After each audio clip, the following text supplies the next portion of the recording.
Test on one day. India, England, Australia. What a player! What a player! What a player! Welcome back to Waadaplaya concussion sub-series. After a short break and a much-needed one across the globe, we are excited to get this show back on track to talk cricket. Plenty of action coming up in the next few months or so, starting with English summer. 2021 English summer kicks off at the home of cricket as New Zealand take on England in a two-match series. English summer starts with the home of cricket, Lords, where New Zealand take on England in a two-match series. To talk about all today, we have our resident experts back into action as well along with me. Sanjay, Akash and Vishak. How are you guys doing? Good, Suman. How are you? Very well. I'm very well. Hopefully everybody in India is recovering. The cases are slightly better from the last time we have spoken, but we continue to urge you to make sure you maintain social distancing, wear mask and get vaccinated. I think things are starting to get a little better in India. So please take care of yourselves and look after yourselves. Back after a month break, New Zealand, England, then India is playing World Test Championship final with, and then Afghanistan, Australia, West Indies playing South Africa, T20 World Cup, Ashes.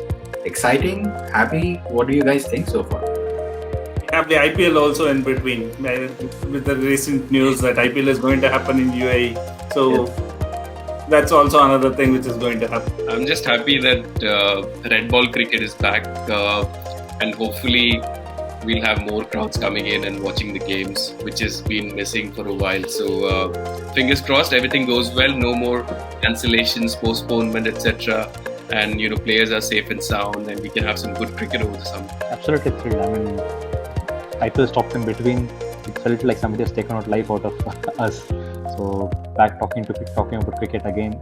England, New Zealand, and the same day we also have Ireland versus Netherlands starting as well, June 2nd, which is a white ball series going on.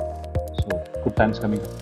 Yeah, good times coming up, and things will definitely be positive with cricket opening up. All right, but today what we will focus on is we will give you a preview of what are New Zealand and England up to, and then we'll preview the first test match, who are the players to look forward for, potential 11, and we will talk about who are the X factors and things like that. Okay, so from a series point of view, Sanjay, take us through what are New Zealand lined up for England tour. So it's quite annoying and ironical that a team which is qualified for the World Test Championship finals continues to play only two-match series. They are so good with limited resources, New Zealand. I really hope that very soon they will have more matches being allotted, due to whatever reason. But two-match series is not great, but it is what it is. And New Zealand have been doing it for a while. So the first test match starts at the home of cricket, Lords. The weather's looking very decent, so we expect to have full 5 days of play. I don't think it will last for 5 days because May has been absolutely terrible. The pitches are sort of still not warmed up, and June is generally very helpful for the bowlers. And the second test match is at Edgbaston, where we're expecting to have some more crowds as well. So it'll be a very quick two-match series. It'll be exciting to see what happens. And then the first topic is Ben Stokes and Jofra Archer not in the squad. Is that a determining factor for New Zealand or England? What do you think? I think it will be pretty important, considering Ben Stokes is an all-rounder, fits right in between the 11 properly. He can bowl a bit, but most importantly, he's a very good batsman. Along with Joe Root, forms a very good important cog in the batting lineup for England. So that will be a big miss for England from my perspective. Jofra Archer, he's been blow hot, blow cold kind of a bowler in Test matches. If he finds the conditions suitable to him, I think he was good. Otherwise, he was flat out there. So I think they won't miss Archer that much. They have good resources in terms of fast bowling. They have Ollie Stones, they have Ollie Robinson as well. Ollie Robinson has been in really good form, red hot form in the county championship. So you might see a debut for Ollie Robinson out there. But Broad and Anderson, I think they are best played together. So hopefully England have their bases covered. I don't think Ben Stokes and Archer missing out will be affecting them too much. Vishak, Chris Woke, Josh Butler, and Bairstow were not considered for selection. Is it form or what's the reason? I think they were. If IPL had been through like entire season, they were not available. So that was considered. And again, since they were coming from India, there were some strict quarantine rules as well, and they were not ready to be available. So that's the main reasons they are not selected. But I think even Chris Wokes was selected. I don't think he would have been selected in the 11. Definitely, Josh Butler would have been a very vital cog at number 7. He keeps wickets and he can also bat aggressively. Johnny Bairstow, I think, is still not a good fit for Test match cricket, though he's a good white ball player, but he's not proven himself in the Test matches. So I think the only person among these three whom they would miss is Josh Butler. Again, as Akash mentioned in thing about Ben Stokes, right? He's a 3-dimensional player. So he's a pretty good bowler as well, and he chips in between when the other bowlers are bowled out and they're flat. He comes in and picks wickets. He's not someone who just controls the flow of runs. He can also pick you some handy wickets, bowl long spells, ruffle batsmen with some quick short balls, and also with the bat, we all know how destructive he is. We all know that innings he played against Australia when he single-handedly won the match. So he's such a kind of player, he can turn the match single-handedly. So definitely they'll miss Ben Stokes. But that could be one of the vital cogs. So we will have to see like how they fill up the 6th bowler slot, which they always use with Ben Stokes. That could be one of the most important things to see in the series. Also from New Zealand perspective, because this is the first game after that famous World Cup, 50-over final that happened in 2019. Ben Stokes was the guy, so I'm sure New Zealand would be happy not to see him around. But yeah, from a neutral perspective, it's you want all the best players to be available. I don't know, personally, I think these two matches have got a warm-up feel to it, like New Zealand warming up for the Test Championship final. I think they will make a lot of changes between first and second game, just trying to figure out their best 11 for the World Test Championship. And England, I don't know, they've got a big gap between the second test and the England-India series. So I don't know, they might be trying a few things around as well. I don't know. Okay, so that's a good segue getting into the squads for both the teams. So here's how we're looking. So from England perspective, Akash, potential playing 11? It's, I think, pretty much straightforward in terms of the England's 15 because we might see Rory Burns back in the 11. So Rory Burns has been in good form in the county championship. He scored 550s and 100 in the last 5 games. So I think Rory Burns will open along with Sibley, followed by Zach Crawley at number 3, Joe Root at number 4. Folks being injured, I think makes way for James Bracey, coming in there. Probably Dan Lawrence might also get a look in ahead of Oli Pope, considering the form and his performance in the latest India series. Oli Robinson, I think, is due for a debut. He's really been good in the county championship. He's been one of the top leading wicket takers in the county championship. Broad and Anderson, they must play together if England have to have any chances of this series. Broad and Anderson have to play together. And I think Jack Leach, depending on the conditions, he will play as well. Ben Foakes got injured recently and they brought in Sam Billings. So do you think James Bracey will go ahead of Sam Billings, given that Sam Billings has international experience? James Bracey was selected in the initial squad. Billings was brought in as a cover for him. So they obviously have seen something in Bracey which they would like to explore as well. And since this is a very short test series, I think given the potential which he has, I think Bracey will debut again ahead of Billings. Haseeb Hamid, and any details about who the player is? Yeah, he is the one who debuted against India some years back, and he showed good promise and later faded off for around 5 years. And then now he has come back in good form, scored a lot of runs. I think he scored 2 or 3 hundreds in the domestic circuit, and he has averaged around 55 or 60 this year in the county championship. But I don't think Rory Burns back in form, and Dom Sibley, even though he looks ugly a little bit to the eye, he has been pretty solid for them at the top. So I think they won't be replaced, and Haseeb Hamid will still be warming the bench. And Sam Billings, I don't think he's a good one-day player, but he's not proven his utility. He's not proven himself in the longer format. So I don't think Sam Billings also fits into the level. I'm very happy to see Haseeb Hamid, because for 3-4 years he was, out in the wilderness because he wasn't scoring much runs. Because he had a very good debut against the India series. back in 2017 when he got injured and then lost his way. So very good to see him back. Hopefully he can make his way. What about England's greatest all-time bowler, Jimmy Anderson? Seems like he's 8 wickets away from 1,000 first-class wickets.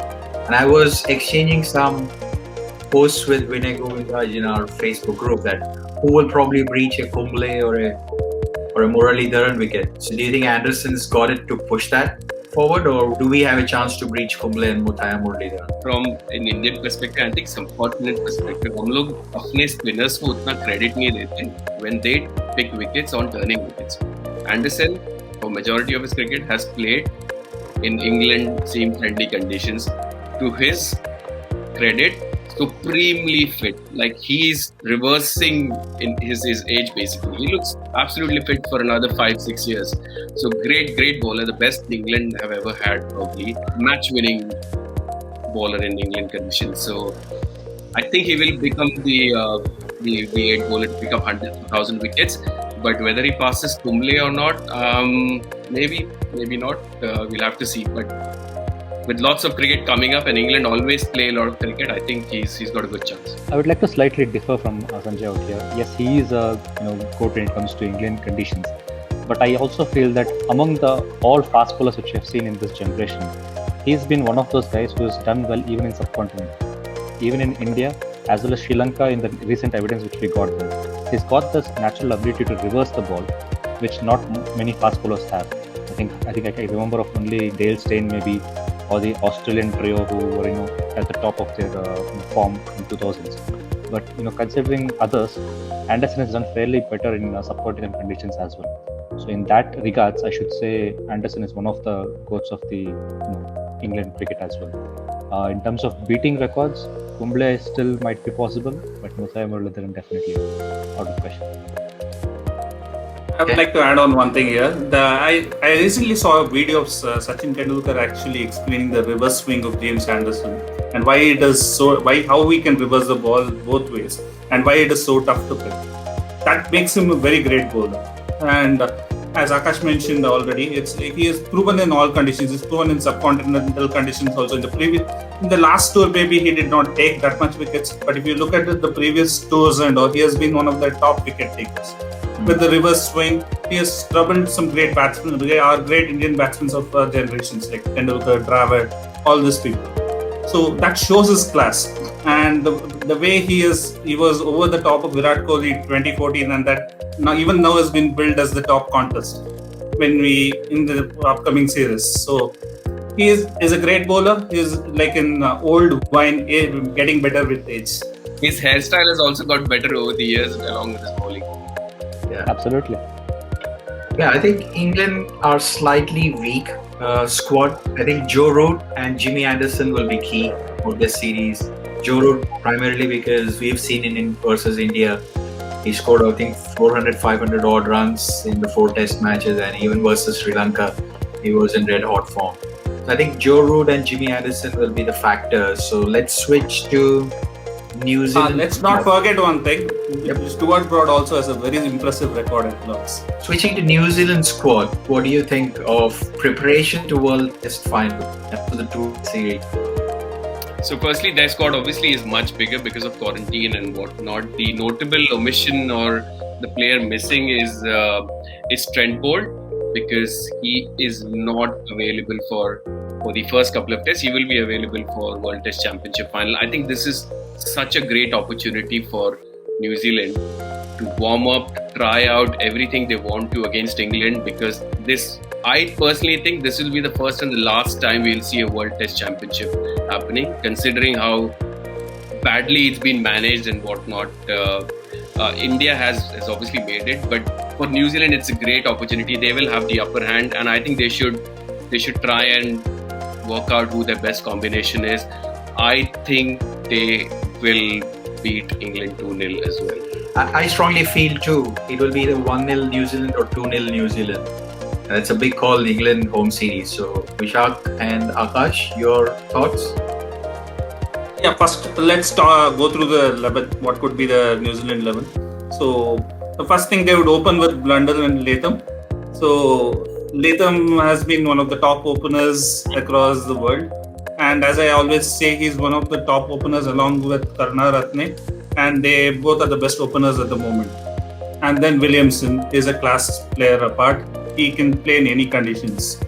So then Ross Taylor, he has been experienced and he has proven that he has performed pretty well in England conditions previously. Nichols also looks in good form. He had scored a couple of centuries in his last test, last series. Then BJ Watling is playing his last series, so he wants to sign off in a swan song. And then comes the 7th spot, which is like they would be a little worried whether they have to play Santner or Mitchell. Because I would personally prefer Santner because they would anyways go with four paces. But then Santner can give that control, and mainly like in the Lord's pitch, if the second innings, if there is not much grass, Santner can come into picture. If there is some grass, maybe they can go with Mitchell. Otherwise, they will be. It would be good if they go with Santner. Then Saudi, if there is grass, he can run apart and in one of the instances, I think last time he ran apart the England side and bowled them out for around 50 or 60 odd, I guess. So and then Jamieson looks in good form in Test cricket, and he can tonk the ball as well. Then there's Wagner, who is always coming in, is the world number 2 bowler, and he can ruffle up batsmen with short balls, like how we did recently with Steve Smith as well. And since Brent Gould is not playing, they would go with Matt Henry. So that would be this almost looks like a settled 11, and that's where New Zealand have an advantage. They have only one player missing out of their regular 11, unlike England where there are 3 or 4 people who are missing. So I think New Zealand have the advantage there. So I do have a question on the spin department. So if Santner is playing, would England slip in Jack Leach? Does Jack Leach has a chance to come into the 11? I think yes. I think they should also play Jack Leach, because Jack Leach can do that holding role, and he's showed that he performed pretty well in India as well. And I think Jack Leach should definitely play, but I think they've dropped Dombas, so I think he's the only spinner in the squad, and he should definitely play, according to me. Because if they want some extra pace attack, Dan Lawrence can bowl medium pace as well as off spin. He has shown that he can bowl both. Yes, Sanjay and Akash, it'll be interesting. I think Lords historically never pick spinners in any teams unless like Muralidharan, Bourne or Kumble quality. So Jack Leach and Santner, do you guys feel as well they probably stand a chance there? Santner doesn't have that much of a positive playing because they're used to playing 4 seamers, New Zealand. But in terms of England, depends on the conditions. If it's a grassy wicket, then probably they'll play all 4 seamers. Or if they feel that due to summary conditions or pitch wearing out at the 4th innings, then they might think about Jack Leach. Otherwise, I think both teams will try and play 4 seamers all throughout the game. When it comes of the series prediction, I think it will be a 1-all for both the teams. Each team will be winning one match according to me. Mainly because New Zealand, even though they're missing only one player in their 15, that one player is huge. That is Brent Gould. Without Brent Gould, I think one of the matches they will be having a bit of a lower hand. And for England, it will be very important that how quickly they can get Kane Williamson in both the games. You get Kane Williamson, you can run through the lineup. If not, then he's going to stick around there and make you play. So I think that's these 2 reasons. I think probably there will be a drawn series, 1-1 each. Just in terms of the spin department, I think they'll both play one spinner each because of Lord's wicket, slope and all that. Who knows how long the match will last. So just as a cover, I think having Vokes in the England team would have helped them because with the batting department, he would have, contributed. So maybe if they play Craig Overton, Jack Leach might also play because Craig Overton is a decent batter. So I see both the teams playing one spinner. Anyways, England have got their best spinner in Joe Root, who picked 5-6 wickets. So who knows? That's great. One more thing is New Zealand anyways would go with 4 paces. Playing Mitchell, who's a bits and pieces player, he doesn't bowl that much. So it's better to go with Santner, who can give you a bit of a bowling over there. We have Sanjay's friend out here. Yeah. Sanjay Manjrekar's friend out here. I noticed Vishak is saying 3D bits and pieces. 3D, I think a couple of weeks ago, Vijay Shankar gave some interview where he's saying that I'm as equivalent to Jack Collis and things like that. So, a lot of No fun. comments. No comments. We might need another session to probably talk about that particular topic. We probably should do a Vijay Shankar special. I don't mind doing it. At least he's got his sights like standard high. So at least he's looking up to Jack Callis. And someone else, I think, was it Unatkat who said Hardik Pandya wanted to be Jack Callis as well. Anyway, moving on. All right, so that's about series. Great, exciting that cricket's starting. Another exciting portion, Sanjay. You being in UK probably will resonate this more. I think Lords is closed doors, but Edgbaston is allowing 18,000 spectators back, and that'll nicely set up the English summer with Ashes coming a World Test Championship. What is the buzz there in UK about this? So one is the weather's looking up. So May has been absolutely terrible in terms. I think this has been the worst May in terms of any dry weather we've had for years. The weather's already started to warm up. The test match would be around 20-25 degrees. Next few weeks looks good before the World Test Championship finals. Obviously, having the crowds back would be fantastic for the guys because the vaccination program has been quite going quite successful. A lot of people have been vaccinated, so that will help, and hopefully we won't have any more breakouts or any more variants. So I'm looking forward to having the crowds back. It's a shame that we cannot have crowds back in Lords, which would have been fantastic with some new stands being added. But this would be great to watch it even on television. Anytime having crowds, it's a great spectacle. Definitely, and it's quite ironically because a lot of the county championship are allowing crowds in limited numbers, even in London like the Oval. But I'm surprised that Lords has not allowed anyone. Excellent. So this is England-New Zealand series preview. So we will continue to bring you action as the cricket game picks up, and also watch out for the fantasy tips for first test as well soon on our channel by Akash and Vishak. But for today, I think this is great. This is a great start. I'm excited to be back talking cricket. Sanjay, thanks very much for your time. Akash and Vishak, as usual, look forward for the first test starting in a couple of days in Lords, and hopefully all of you enjoy the game of cricket. Stay home, stay safe, like we always request you. Please maintain social distancing, sanitize hands, and wear mask, and please get vaccinated. Things are starting to open up, so please do leverage and get vaccinated. Until then, thanks guys, stay safe, and see you soon. Thank you guys, stay safe. Thank you guys. Thank you guys. Stay safe.